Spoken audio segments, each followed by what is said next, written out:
আসসালামু আলাইকুম রহমতুল্লাহ। Rotary school কলেজে অধ্যয়নরত নবম শ্রেণীর শিক্ষার্থীবৃন্দ, আশা করি তোমরা সবাই ভালো আছো। তোমাদের অনলাইনে ক্লাসে শুভেচ্ছা। আশা করি যে তোমরা সবাই বাসায় স্বাস্থ্যবিধি মেনে সুরক্ষার সাথেই আছো।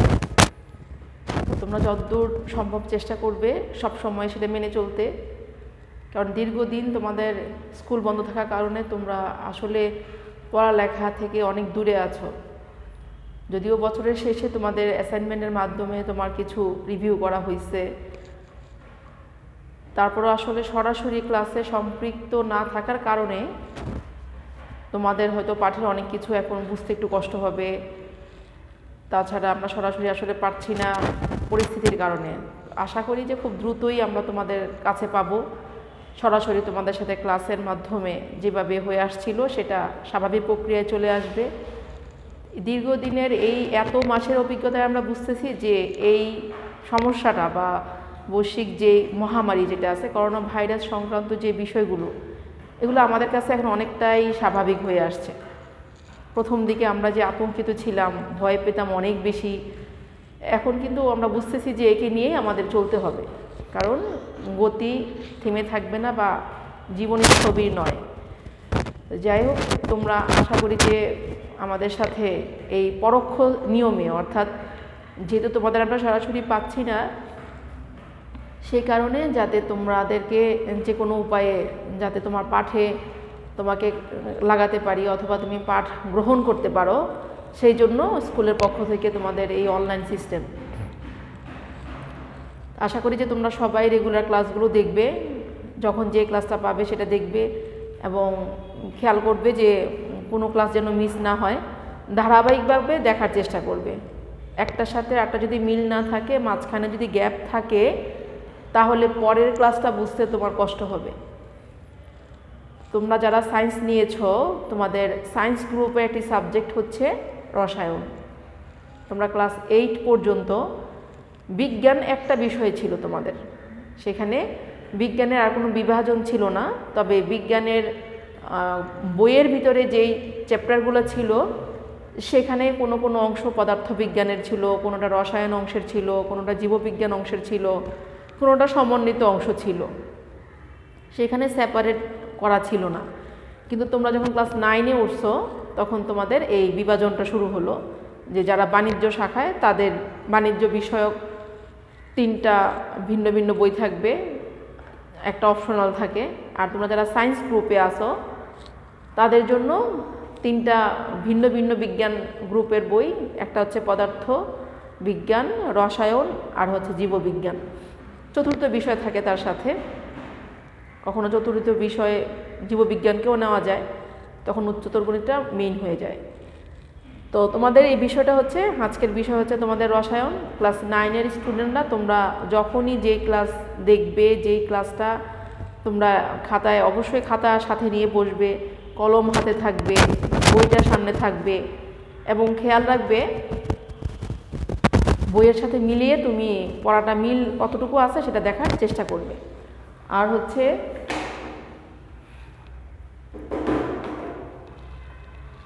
খাতায় কষ্ট করে লিখে ফেলবে, কারণ তুমি একবার লিখলে তোমার কয়েকবার পড়ার সময় সমান কাজ হবে।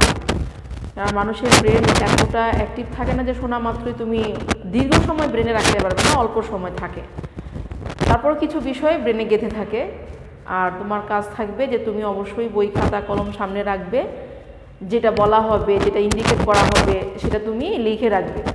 তোমাদের এই রসায়ন বিজ্ঞানে তোমাদের কিন্তু ব্যবহারিক অংশ আছে। 25 নাম্বার হচ্ছে ব্যবহারিক অংশ 100-র মধ্যে। 100 নাম্বারের পরীক্ষার সিস্টেমটা হলো তোমার 25 হচ্ছে এমসিকিউতে থাকবে, প্র্যাকটিক্যালে থাকবে। 25 নাম্বার হচ্ছে ব্যবহারিক অংশ, আর যে 75 থাকবে তার মধ্যে 25 নাম্বার হচ্ছে নৈর্ব্যক্তিক। সেখানে জ্ঞানমূলক অংশ থাকে, অনুধাবনমূলক অংশ থাকবে, উচ্চতর দক্ষতার সব রকম অংশেরই এমসিকিউ থাকবে। আর বাকি যে 50 নাম্বার রইল, অর্থাৎ 5টা সৃজনশীল অ্যান্সার করলে তোমার 50 ওখানে হবে। 5টা থাকবে, 8টার মধ্যে 5টা অ্যান্সার করতে হবে। তো এই রসায়ন বিজ্ঞানে তোমার টোটাল দেখো, বইটা দেখতে কীরকম, বইটা হচ্ছে এইরকম, এই হচ্ছে তোমার রসায়ন বই। তার এখানে ভিতরে পৃষ্ঠা উল্টালেই দেখবে এখানে সূচিপত্র আছে, যে তোমার কয়টা চ্যাপ্টার আছে সেটা তুমি দেখতে পাবে। টোটাল 12টা অধ্যায় তোমার এখানে আছে। এই 12টা অধ্যায়ের অনেক প্রথম দিকের যে অংশগুলো আছে একটু প্র্যাকটিক্যাল টাইপের, হাতের নাতে মানে সরাসরি হলে তোমাদের আমি দেখাতে পারতাম যে এখানে অনেকগুলো ছবি আছে প্রথম অধ্যায়ে, যেমন বিকার, মাপচুং, অনেক কিছু আছে, এখানে টেস্ট টিউব আছে। তো এইগুলো তোমাদের ল্যাবরেটরি রুমে দেখানো হবে ক্লাস শুরু হলেই। এখন তোমাদের যখনই বইটা হাতে নিবে তুমি ভিন্ন কোনো হাইলাইট পেন অথবা সবুজ কালি ব্যবহার করবে, যেন যে জায়গাটা আমি তোমাকে ইন্ডিকেট করতে বলবো তুমি যেন সেটা কলম দিয়ে দাগিয়ে রাখো। তাতে হবে কি, যখন তুমি রিভিশন করতে যাবে তখন তোমার ওই হাইলাইট করা অংশটা চোখে পড়বে এবং দেখলেই মনে হবে যে হ্যাঁ এই লাইনটা গুরুত্বপূর্ণ, এখানে একটা সংজ্ঞা আছে বা এখানে জ্ঞানমূলক প্রশ্ন আসার মতো অংশ আছে, তাহলে তোমার চোখে পড়বে সহজে। আর আমি যখন ক্লাস নিব যতটুকু হবে অতটুকুর উপর কি কি রকমের প্রশ্ন হতে পারে, ছোট ছোট প্রশ্ন তোমাকে আমি সেটা কমপ্লিট করাইয়া দিব। তোমাকে ধারাবাহিকভাবে ক্লাসগুলো দেখতে হবে, আমাদের সাথে থাকতে হবে। প্রত্যেকটা ক্লাসে তুমি যদি সিরিয়াল মেনটেন করে দেখো তাহলে ইনশাল্লাহ তুমি ওভারকাম করতে পারবে। দূরে থেকেও তুমি তোমার সময়টাকে কাজে লাগাও।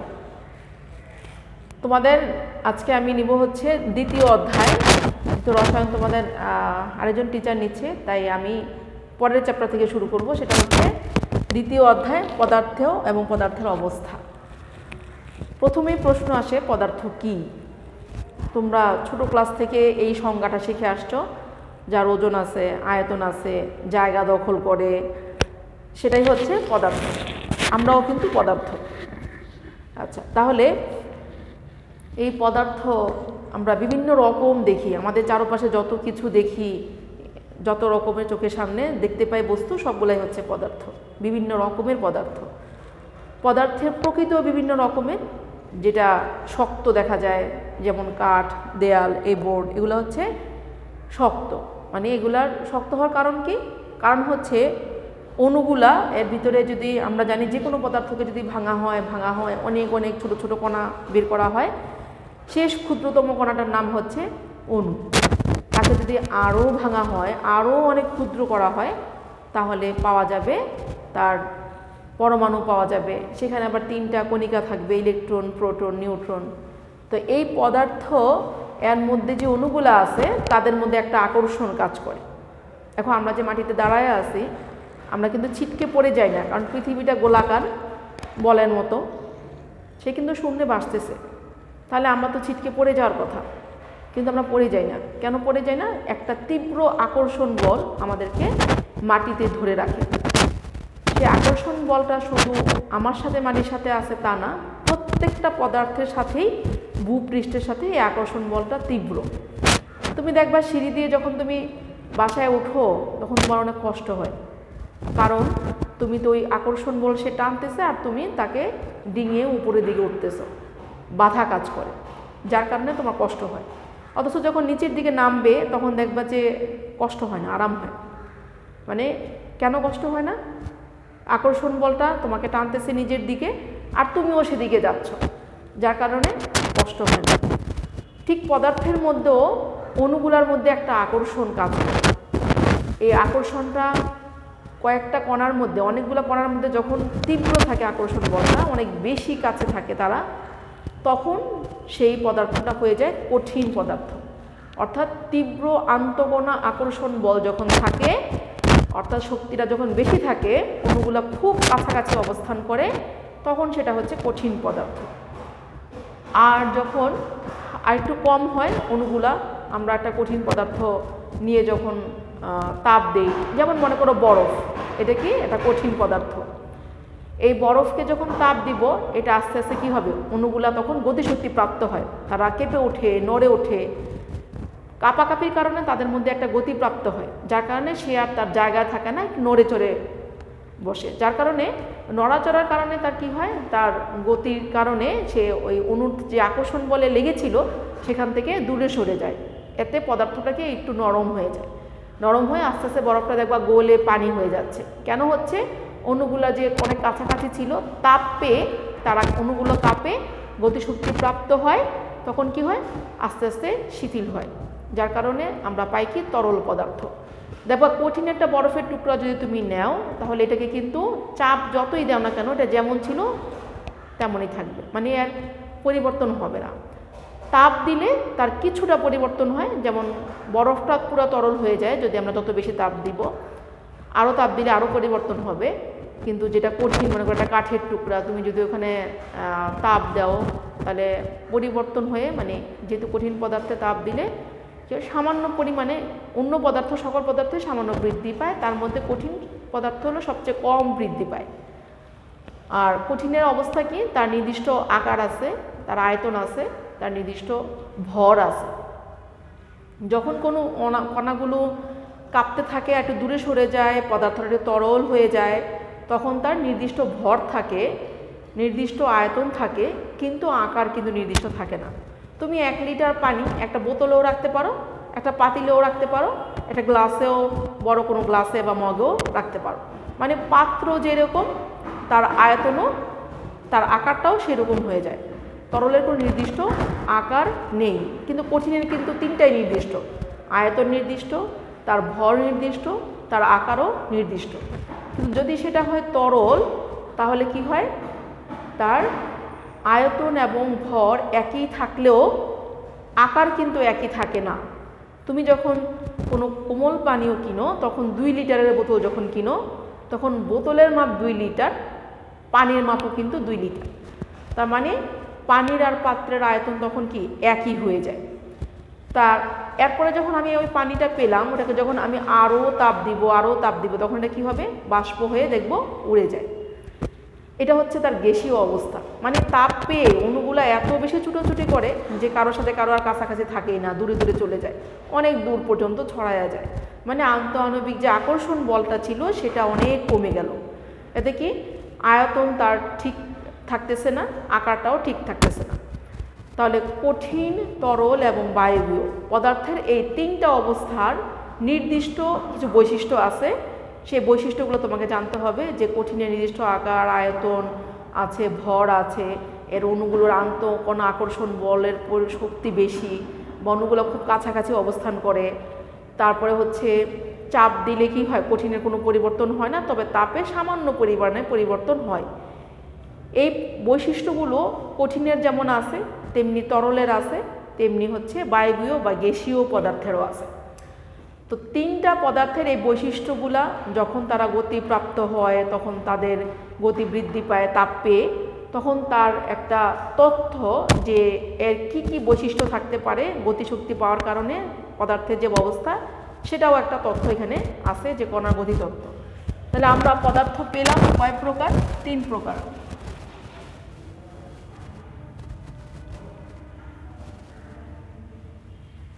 একটা হচ্ছে কঠিন,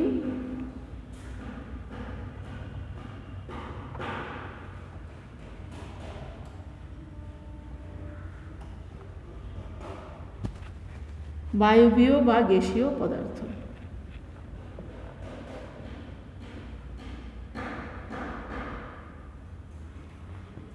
এই 3টা অবস্থা আমরা পেলাম। কঠিনের বৈশিষ্ট্য কি? কঠিনের বৈশিষ্ট্য হচ্ছে যে নির্দিষ্ট ভর আছে, নির্দিষ্ট আয়তন আছে, আকার নির্দিষ্ট। 2 নাম্বার, আমি যদি একটা লিখে তোমাদের বলি, বাকিগুলো তোমরা বই থেকে সবই পেয়ে যাবে, সব বইয়ে আছে। আচ্ছা, 2 নাম্বার, আন্তঃকণা আকর্ষণ বল বেশি, অর্থাৎ কণাগুলো খুব কাছাকাছি অবস্থান করে। 3 নাম্বার,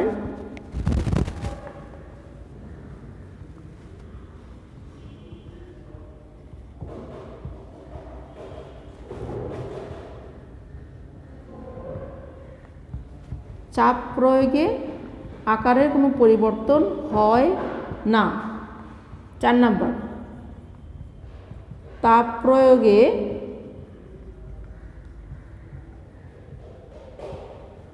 কঠিন পদার্থের সামান্য বা আকার সামান্য পরিবর্তন হয়।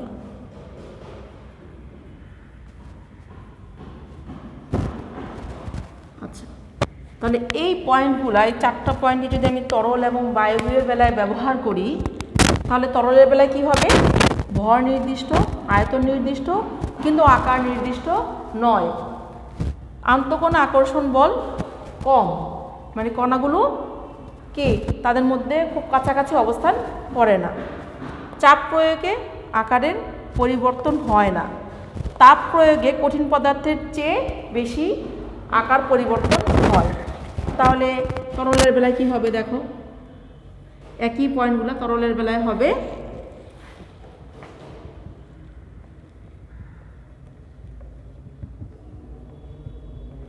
আয়তন রয়েছে কিন্তু আকার নির্দিষ্ট নয়। আন্তঃকণা আকর্ষণ বল কঠিনের চেয়ে কম।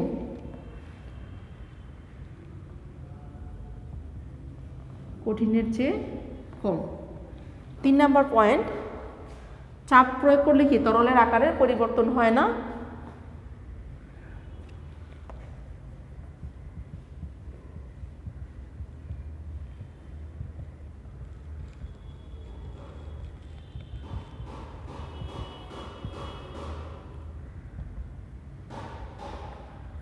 চার নাম্বার,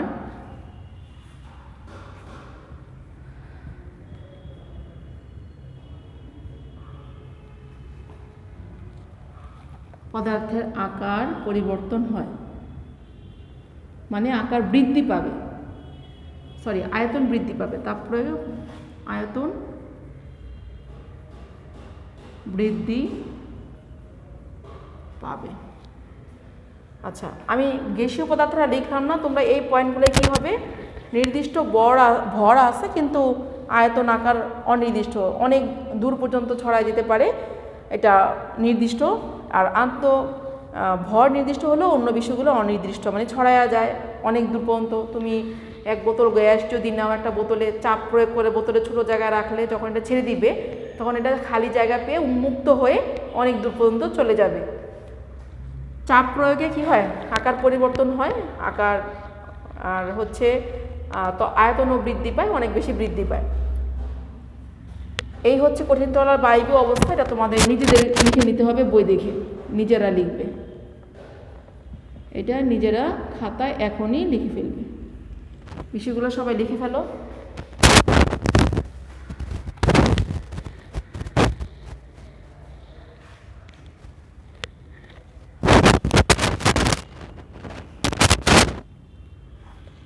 এখানে আয়তনের পরিবর্তন হয় না, তবে আয়তন বৃদ্ধি পায় হচ্ছে তাপ দেওয়া হয়। আচ্ছা, তারপরে তুমি বইটার প্রথম পৃষ্ঠাটা আমি যে কথাগুলো বললাম, যেগুলো লিখলাম, এই সবগুলো পয়েন্ট দেওয়া আছে বইয়ের মধ্যে, দেখবে। এরপরে লাগবে তোমার কণার গতিতত্ত্ব।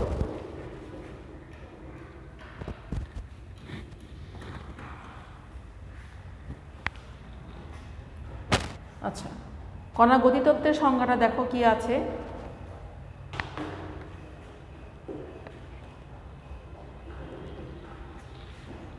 আমি মুছে ফেললাম, তোমাদের যদি বুঝতে অসুবিধা হয় বারবার তোমরা রিপিট করে করে দেখে নিবে।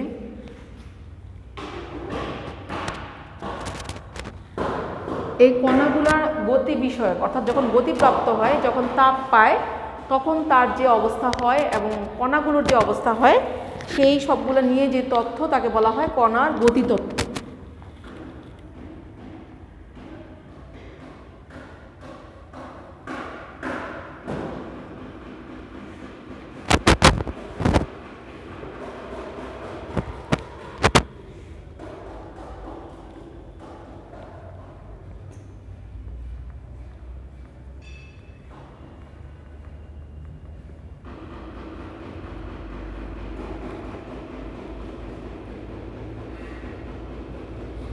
আন্তঃকণা আকর্ষণ শক্তি এবং কণার গতিশক্তি দিয়ে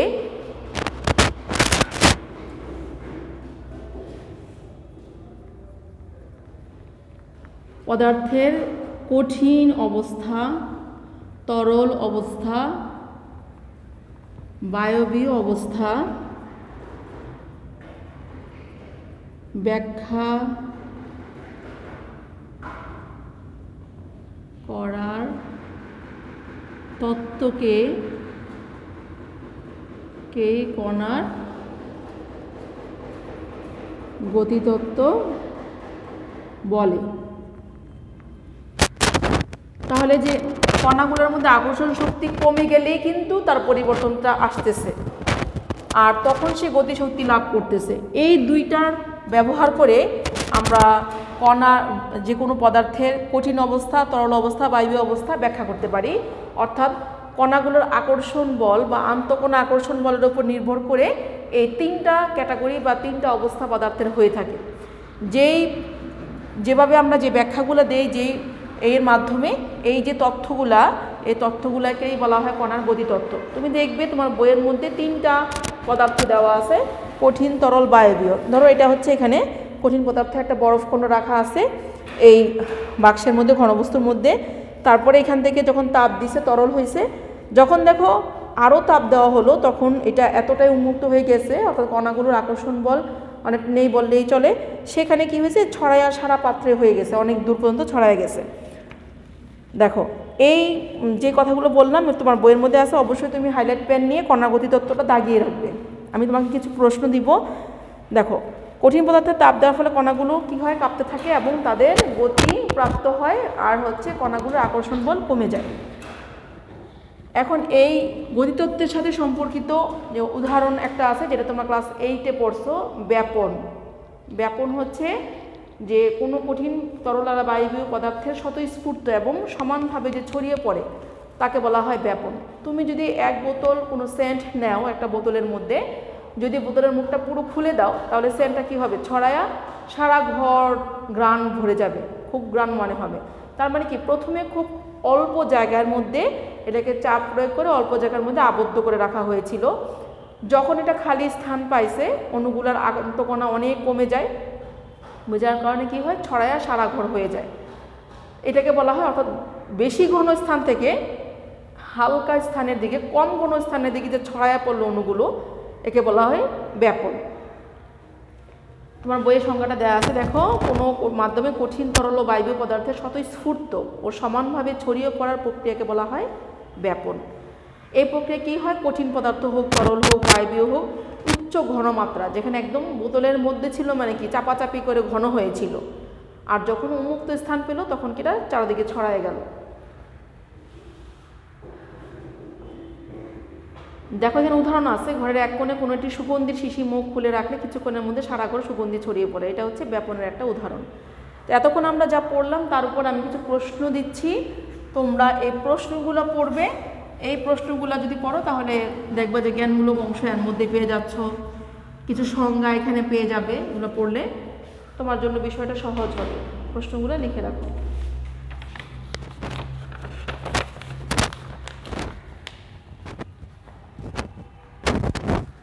1 নাম্বার, পদার্থ কি?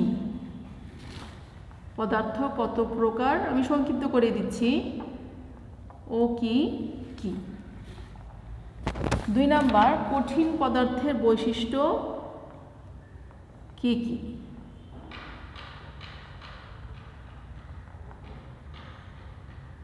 এটা হচ্ছে ছোট প্রশ্ন, একটা পদার্থ দিলাম, তোমার এমন আসতে পারে যে কঠিন তরল ও বায়ু পদার্থের বৈশিষ্ট্যগুলো তুলনামূলক আলোচনা করো বা তুলনা করে দেখাও। তখন তোমাকে 3টা পদার্থের এই বৈশিষ্ট্যগুলো পাশাপাশি নিয়ে আসতে হবে।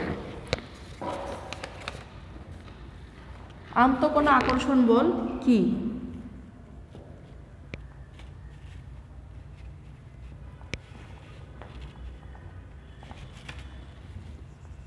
চার নাম্বার হচ্ছে তাপ প্রয়োগে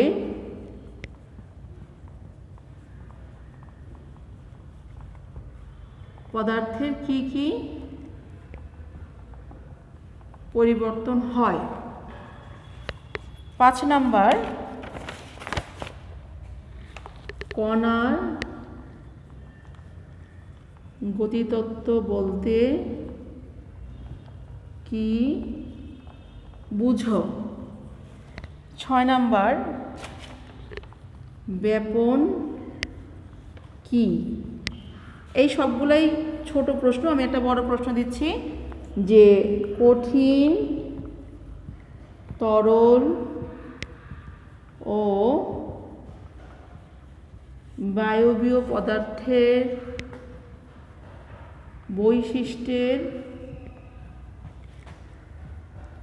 তুলনা করো। তখন তুমি ছক আকারে তুলনা করে দেখাতে পারো, এটা ডিপেন্ড করবে মার্কস কত আছে তার উপর। তবে বড় প্রশ্ন ধরেই তুমি এটাকে ডিটেইলে করে ফেলবে। এই 7টা প্রশ্ন দিলাম, এই প্রশ্নগুলোর অ্যান্সারগুলো তোমরা যদি বারবার পড়ো, তুমি যে কোনো সংজ্ঞা কখনোই হুবহু তুমি বিজ্ঞানের ভাষায় বলতে পারবে, কিন্তু না বুঝে মুখস্থ করে নয়, বুঝে পড়বে, বুঝে সেটা আত্মস্থ করার চেষ্টা করবে। তাহলে তোমরা এই প্রশ্ন উত্তরগুলো করার চেষ্টা করবে। আর তোমাদের যদি আমরা চেষ্টা করবো যত দ্রুত সম্ভব, সরকারি নির্দেশনায় স্কুল হয়তো ইনশাল্লাহ খুলে যাবে, তখন সরাসরি ক্লাসে সম্পৃক্ত হবে। আর যে কদিন না পারা যাবে সে কদিন আমরা এই প্রক্রিয়ায় চলবো। তোমরা এগুলো সব খাতা রেডি রাখবে। আমি যখন ক্লাস শুরু হবে তখন খাতাগুলো কিন্তু চেক করে দেখবো যে ক্লাস অনুযায়ী তোমরা সেগুলো খাতায় লিখেছো কি না। আমাকে দেখাতে হবে কোশ্চেন আনসারগুলো। যখন অ্যাসাইনমেন্ট দেওয়া হবে তখন কোশ্চেন আনসারগুলো লিখে আনতে হবে। ঠিক আছে, সবাইকে অনেক ধন্যবাদ। আজকে তাহলে এই পর্যন্তই। আমরা নেক্সট ক্লাসে আবার একসাথে হব, এবং আশা করি দূরে থেকেও তোমরা অনেক কাছে আমার সাথে একসাথে যোগদান করবে। সবাইকে অনেক ধন্যবাদ। সবার জন্য শুভকামনা রইল। আসসালামু আলাইকুম ওয়া রাহমাতুল্লাহ।